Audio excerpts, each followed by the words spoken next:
one of the members the other day said to me, I said, "Oh yeah, I'll be at the airport at 5:30," and they said, "Straight into Weatherspoons for a pint." Well, said, honestly, Bristol Airport, right? I don't know if they still do it, but 5 or 6 years ago, I remember I was there going up to Newcastle, and they had an offer on breakfast and a pint for £8.50 or something like that. And I was like, and that there was like banners up with it advertising it, breakfast and a pint for this one. That's for the stag do market, isn't it? Yeah, but I was like, really? So yeah, so it's easy. So when I go away, we spoke about this, I think last time or last year, but I try and I am on holiday and I'm going to love it and I'm going to enjoy it and I'm going to love having time with my family. But I'm not going to, if we go back to the old levers, I'm not just going to turn all the levers off and, eat all day, drink all day, and just not do any exercise. And because you end up coming home feeling you've just got to undo a lot of the abuse that you've done to yourself for 2 weeks, and you actually come back from holiday feeling worse rather than feeling refreshed and feeling better, in my experience. So, and I think that's hugely common. I know before I started to think about my health and fitness and lifestyle in general, working long hours and all of that, it's classic thing. You go on holiday for 2 weeks. For the first week, you feel rubbish because you've been telling your body to just keep going and keep going and keep going, and then you eventually relax after being stressed, and you just get ill.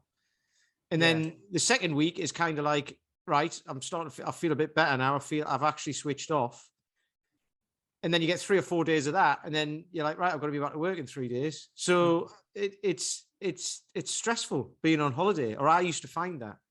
Yeah. And it's, I think that's hugely common.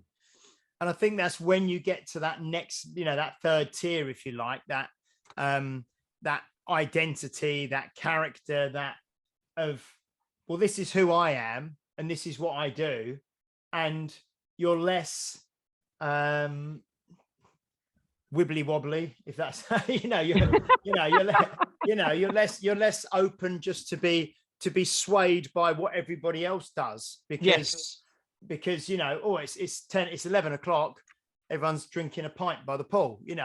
You see, right, we spoke about this before. I'm going to bring it up now because this goes with what I was saying earlier about dabbling in different, so like doing the cold showers.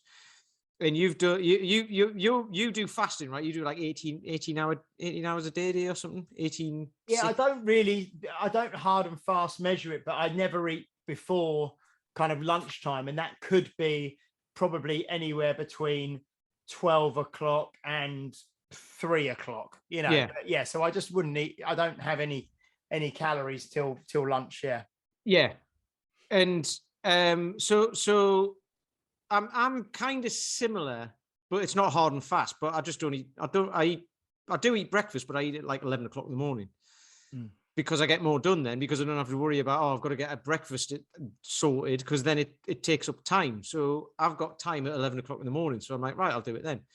And I also like to train fasted as well. Not necessarily, it's not particularly fasted. I just don't like to train after I've eaten. And so during this heat wave, which has been short, but for the last couple of weeks, it's been too hot to take Sid out for the usual afternoon walk between like 1 and 3 or 4. We'll be out and about, but I can't do that because the ground's too hot or he'll overheat. So I've had to change my days around to take him for a walk in the morning. So therefore that pushes my training back. So therefore that pushes when I eat back. Okay. And, some people will look at that and go, well, I couldn't do that. I'd get too hungry. And I'm like, yeah, but I've trained some fasting in the past, so I can just switch that on when I need it. Do you know what I mean? So traveling, again, we were talking about this before we got on the call, weren't we? And traveling's the same. So if you've got to get up early in the morning, that's when you grab something at the airport, and it'll probably, it's not necessarily going to be what you'd usually have, or maybe it is, maybe it's highly calorific, maybe you just do something to get food. And people do this on trains as well. They go on a 3-hour train journey and they're worried that, you see people with like stacks of food, and it's like, you're on the train for 3 hours. It's, you can go for 3 hours without eating. Because the actual food that you'd usually pick up for that it'll be junk food, or like a packeted sandwich or something like that, which have got more calories than you realize and what have you. So being able to, or even being on a long haul flight as well, you can go the whole way and then grab something when you get the other end or whatever. So these little things, this is level 3 thinking.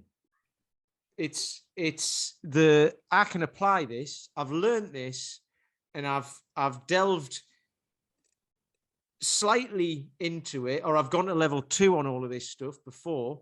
So therefore I can just apply it as it shows up in my life. And that is, it's hugely what's the word? Not power. I'm not looking for powerful. Not beneficial either, but it's liberating. It's quite liberating, because you feel like you're like, I've got control of this, which is brilliant.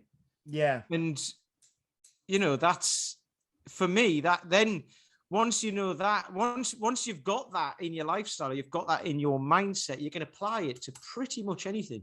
And I think that, I've just in the process of having this conversation today, I've kind of realized, I think that most of coaching, I suppose, or helping people through, a journey or an adventure, whatever phrase we use, or is actually kind of helping people move where appropriate from level 1 to level 2 to level 3, and the people that I think about now who have been training with me and at Unique Results for a decade plus, some of them up to 15 years, they're level 3, they are training, exercise, movement, living well is part of their identity and their character, and it's who they are and it's what they do.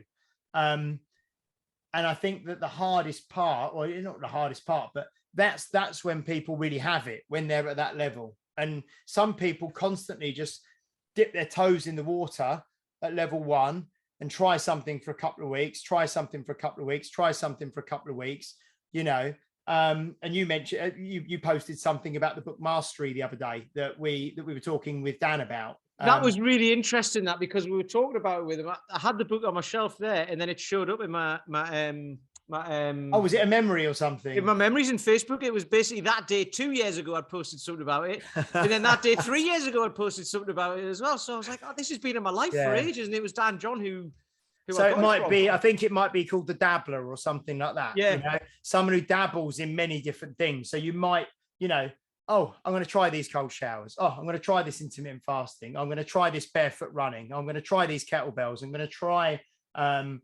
eating less processed foods. I'm going to try drinking more water. I'm going to try walking more. I'm going to try Zumba. I'm going to try Pilates, whatever. And you just try everything, and you never actually go down to that sort of next level of any of it, and none of it sticks. And ultimately, you don't get anywhere because you just constantly. So this is when you have one of those phone conversations, or someone comes into your gym for a consultation or whatever, and you go through the history, and they're like, "Oh, I've tried everything." It's like, yeah, you've tried everything, but you haven't done everything. You've tried everything, but you've committed to nothing. Exactly. Yeah. Yes. Yeah. And the thing is, when people say this as well, I say then they can't work out why. They know why. They just won't have, because you put that mental block on it, and you won't tell yourself. You won't say to yourself, "Look, man, you just need to do more of this." I've went a bit Geordie then. Look, man, you just need to do a bit more of it. But that's it. And and people know this as well. They know it of themselves, but they just because I know, because it was me. And you're like, oh no, it doesn't work. It doesn't work. And it's like, it does. You just got to do it.